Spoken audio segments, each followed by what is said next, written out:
the human brain loves routine, right? We evolved to want to get in a routine because in the past that used to keep us safe. If I could know where a good food source was and go to it every day, if I knew where the lions were lurking, that would keep me safe. If I could predict something about the weather, that would keep me safe. So our brain really likes to default to do predictable things. Now, this is great in the past, but today it can often cause us to sort of zone out. So there's some interesting research out of, I think, Oxford, might have been Cambridge, where the researchers basically said that when you've done the same thing over and over, your brain kind of goes on this autopilot mode because it can predict everything. So it's like, why be present and focused and in the moment when you can just kind of be lost, right? Going through your routine. So we sort of miss a lot of life, right? This is so an example that I like to give around this is like, you ever drive on your commute somewhere and it's a drive you've done before and all of a sudden you look up and like 20 minutes have gone by and you're like, holy crap, like I don't even know what just happened the last 20 minutes. You just been, and you don't even know where you were. You were just lost inside your head. Well, we can go through life like that. So I think the idea of trying to do new things, learn new things that totally shake up a routine is interesting because now all of a sudden I can't predict the future and I've got to learn some new stuff and I've got to do some new stuff. And this is forcing you into presence and focus, right? Because, I can't predict stuff anymore. And I think there's benefits to that. I mean, this is ultimately what, meditation and mindfulness is so popular right now. And there's, some, I think, really good arguments for it. But I also think that not everyone is keen on sitting down and, focusing on their breath for 20 minutes a day. That's just how people are. So if you can learn and do new things, I think that you're going to get some of those benefits that mindfulness is partially chasing just by making you focus and aware of like what you're doing. It's like when I was in the Arctic, like I remember every single detail because that was unlike anything I've ever done before. I couldn't tell you what the hell I did 2 days ago, right? We get back into our normal lives and things can just sort of go over and over. So it's like the idea of doing something new and challenging.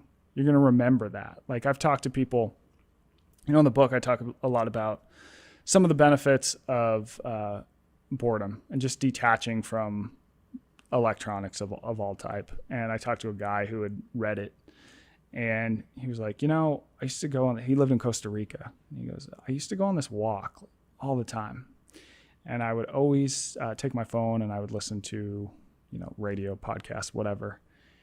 And I'd do the same walk every day. And he's like, and I read your book. And I was like, okay, I'm going to brave this, boredom. I'm just going to go for a walk. And he's like, and I'm walking. And I see this trail of ants. And it's like this perfect formation through the jungle. And it weaves up the thing. And he's like, and it's one of the most unbelievable, amazing things I've ever seen. I'm like, you're going to remember those ants for the rest of your life, my man. You probably wouldn't even be able to tell me what you listened to 3 days ago had you taken your phone, So I think that having these moments that force us into presence is good. Now it's uncomfortable because we want to default to the routine and to be constantly stimulated all the time, right? But this no longer serves us. And I think that's the main message of the book. I interpret in the book discomfort in a lot of different ways. It's not just physical. It's psychological. It's even being in silence. People can't stand silence anymore. Why not? Makes us uncomfortable. Because we have thoughts we don't like? Because we have to be with ourselves. Yes. We have thoughts we don't like. We tend to default towards being stimulated rather than not being stimulated, right? All of a sudden you become bored. That's difficult. It's hard to deal with. Boredom, to get a little bit into boredom is this evolutionary discomfort that basically told us whatever you are doing with your time right now, the return on your time invested has worn thin. So in the book, I use the analogy of think of picking berries from a bush. As you pick the really easy to reach berries, it's fun, it's engaging. It's like, oh my God, there's a big one and there's a big one. We're getting so many. But as you pick more and more, all of a sudden the berries become harder to find. They're way back in the bush. So now the return on your time invested isn't as high. So you get bored. And that discomfort tells you go do something else with your time. So you go to the next bush and you do that, right? But nowadays, we have very easy escapes from that discomfort of boredom. So there's one neuroscientist I talked to who put it great. He goes, yeah, but nowadays, like our escape from boredom is essentially junk food for the mind a lot of time. What do people do the second they feel bored? They pull out their phone. What do we do when we realize that our screen time is 5 hours a day and I might have a problem with this thing and I'm going to try and use it less? We go, oh shit, I can't use my phone. Netflix, computer screen, radio, whatever it might be, right? So we have this constant digital stimulation. So the average person spends more than 11 hours a day engaged with digital media, just from all different forms that we have now. You know, a lot of focus gets put on phones, but for the average American, they watch more TV. So in the book, I'm arguing it's not about less phone. It's about more boredom. We need times where we're totally disconnected from this outside stimulation. I realize. What's the punchline? What do you get from boredom? There's a couple of things that happen. First of all, when you are focusing on the outside world, your brain is focused, right? It's working. This is a work mode that is taxing to your brain. I compare it in the book to sort of like lifting a weight. So your brain has to focus, has to process information.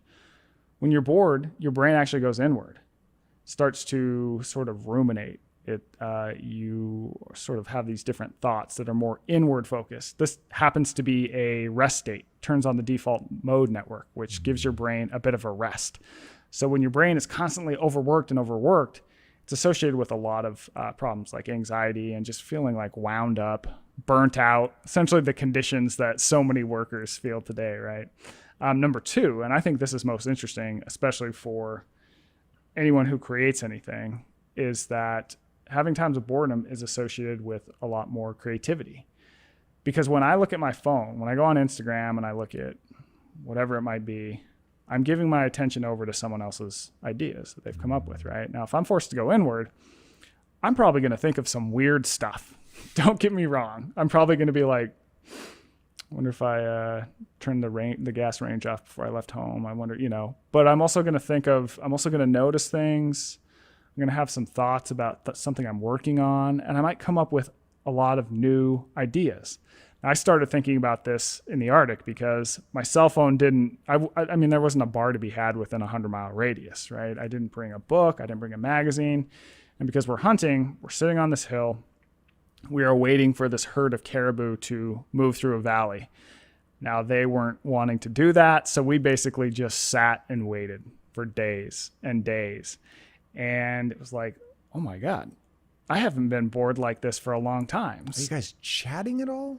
We're chatting, but like, you going to talk for 12 hours straight, eventually kind of people just quiet down and, so what do? I'm like, spend a little bit of time just doing nonsense. I read the labels on my protein bars. I am so bored. I am reading the tags on my outdoor gear going, hey guys, you can't dry clean this, just stupid stuff. But then all of a sudden I think, I should write some of my book. So I start to write a lot of my book. I start to come up with different ideas for a lot of the magazines I write for. I come up with like 17 ideas and they were all good because I just had this time of just like pure inward thought, right? And I argue we don't have that a lot. Even when we have these moments where we're thinking of things, we have a screen in front of us, we're getting like pinged, and we need like these moments of boredom. So the way that I practice this in my life today is I try to take a 20-minute walk outside, totally disconnected every single day. And I just use this to think on ideas, to chip away at stuff. And I can tell you, like, it totally helps. Totally helps. And they've done research on this. There's really hilarious studies where they'll take one group and they just are like, yeah, you can just do whatever on your phone. They'll take another group and they will bore the hell out of them. They make them watch a video of two guys folding laundry for like 10 minutes. What? So you can stand it for about 1 minute and then you just totally go inward and, you're like, for the other 9 minutes. And then they give them creativity tests. The groups that were bored always crush the people who had just come out of being on their phone. So